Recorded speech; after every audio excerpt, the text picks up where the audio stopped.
성리학의 중심 이론 중 하나는 이기론이다. 이기론에서 리는 모든 사물의 존재와 생성과 관련된 법칙, 원리를 가리키는 것이자 모든 사물이 마땅히 따라야 할 기준 또는 표준을 의미한다. 그리고 기는 모든 사물이 이루는 진료, 즉 현상적 요소를 가리킨다. 이러한 리와 기에 대한 개념 이해에 근거하여 성리학에서는 현상세계에서 드러나는 모든 현상과 존재는 리와 기의 합에 의한 것이라고 본다. 그리고 이때 리는 형체도 없고 움직이지도 않는 불변의 원리고 기는 리에 근거하여 운동 변화하며 현상과 존재를 드러내는 것으로 파악한다. 이처럼 리와 기는 원리적으로 구분되는 것이지만 현상세계에서는 함께 존재하는 관계다. 이에 대해 율곡이이는 현상세계에서 리와 기가 함께 존재하는 점에 주목하여 구체적으로 움직이지 않는 리의 무형과 현실에서 움직이는 기의 유형에 대한 자신의 견해를 제시하였다. 이의 리와 기에 대한 견해는 도덕 실천과 결부하여 리의 역할이 제한적이라고 비칠 가능성이 큰 것이었다. 이는 리가 현상세계에서 운동 변화하는 기의 근거라는 점을 간과하지 않았다. 그러나 그의 견해는 움직일 수 없는 리의 역할은 제한적이었고 상대적으로 스스로 움직이는 기의 역할은 강화된다고 이해할 수 있었다.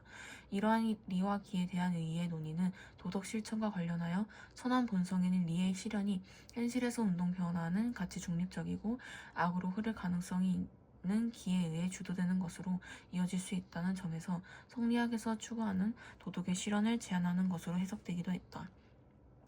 이러한 한계를 극복하고자 이의 계승자들은 이기론적 이해를 심화하며 선의 실현을 근거짓는 논의를 거듭하였고 19세기에 이르러 기정지는 이의 이기론에 대한 비판적인 논의를 전개하며 도덕 실천의 근거로서 리의 적극적인 역할을 강조하는 견해를 제시했다.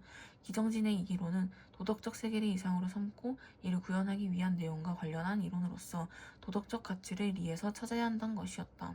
조선 성리학 6대가 중 한 사람으로 평가받는 기정진은 이의 리와 기에 대한 견해가 자칫 기의 능동적인 운동 변화를 인정하는 것으로 오해되는 것에 관심을 기울였다. 그는 리를 현상세계를 관통하는 관통하는 원리로 파악하고 기의 운동 변화는 모두 리에 근거하여 이루어지는 것임을 전제하면서 리가 모든 현상세계에서 드러나는 운동 변화의 원인임을 강조했다. 특히 그는 기의 능동적인 운동 변화에 대한 인정이 현상세계의 원인이자 현상세계를 관통하는 도덕 원리인 리를 부정하는 것이라고 이어진다고 파악했다. 이러한 점에서 그는 기의 운동 변화를 철저하게 리의 명령에 따라 이루어진 것으로 규정하고 기의 자발적인 운동 변화를 부정했다. 그에게 있어 리와 기의 관계는 명령하는 자와 명령을 받는 자의 관계였고 기는 철저하게 리의 주관하에 놓이는 것이었다. 그는 귀인이 나가는데 술에 말가종이 없지 않지만 그것을 보는 게 리의 주관하에 놓이는 것이었다. 그는 귀인이 나가는데 술에 말가종이 없지 않지만 그것을 보는 자는 다만 귀인이 나간다고 할 뿐 술에 말과 종이 나간다고 말하지 않는다 라고 말하며 리와 기의 관계에 대한 생각을 드러냈다. 그가 보기에 리와 기는 대등한 관계가 될 수 없는 것이었고 둘을 대등한 개념으로 보는 것은 리를 천지만물의 근원이라고 본 성인들의 말과도 맞지 않는 것이었다. 나아가 기정지는 근원적인 동일성의 원리인 리와 현상세계의 다양성의 원리인 분의 관계에 대해서도 리를 중심으로 한 견해를 제시하며 리 안에 분이 포함되는 이론적 구조를 확립하고자 하였다. 그는 보편 원리인 리 안에서 현상세계에서 다양하게 변할 수 있는 원리인 분이 포함되어 있고 형상세계에서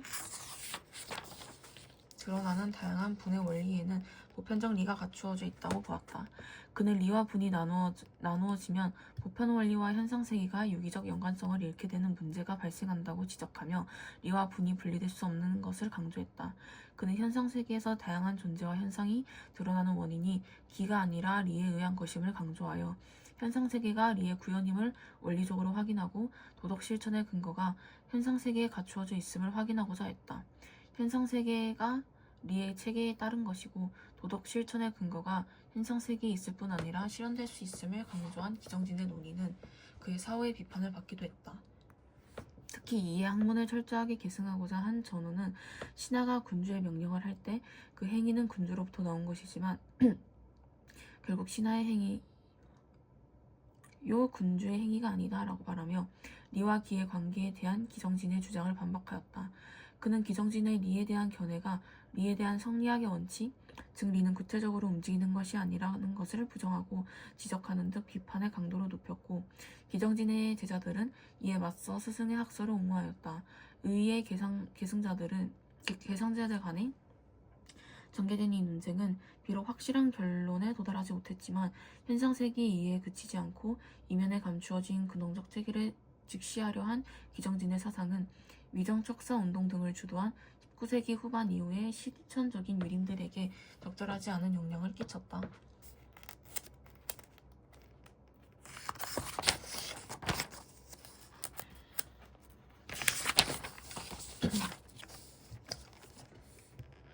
우리는 산행 중 만난 작은 득꽃의 능력을 보며 아름답다고 느낀다.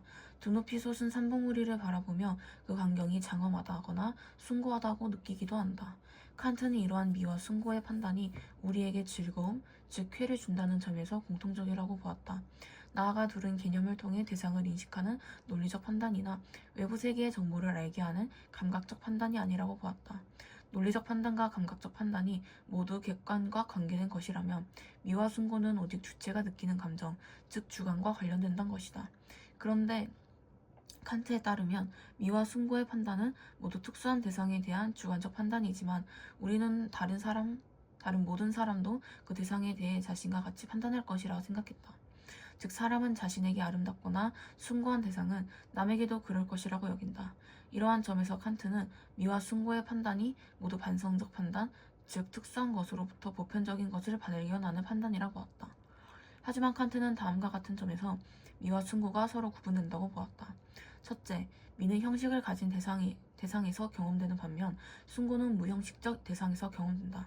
예를 들어 멀리서 산을 바라볼 때 그 대상은 산이라는 감각적 형식으로 드러나며 이러한 형식에서 우리는 아름다움을 경험한다. 그러나 안개에 가려진 봉우리 밑에 서서 거대한 산의 일부만을 바라볼 때엔 대상의 전체 형식이 쉽게 상상되지 않는다. 그리고 그 모습을 전부 드러내지 못할 만큼 거대한 산의 모습에서 우리는 숭고를 경험한다. 이처럼 숭고는 우리가 재현해내려는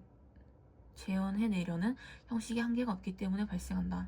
즉 칸트에 따르면 숭고에서 경험되는 무형식적 감각적 형식의 부재가 아닌 우리가 표상할 수 있는 형식적 한계의 부재를 의미한다. 둘째, 미와 숭고는 그것을 불러일으키는 감정이 다르다. 칸트는 미가 직접적으로 즐거움을 준다면 숭고는 불쾌의 쾌라는 감정을 유발한다고 보았다.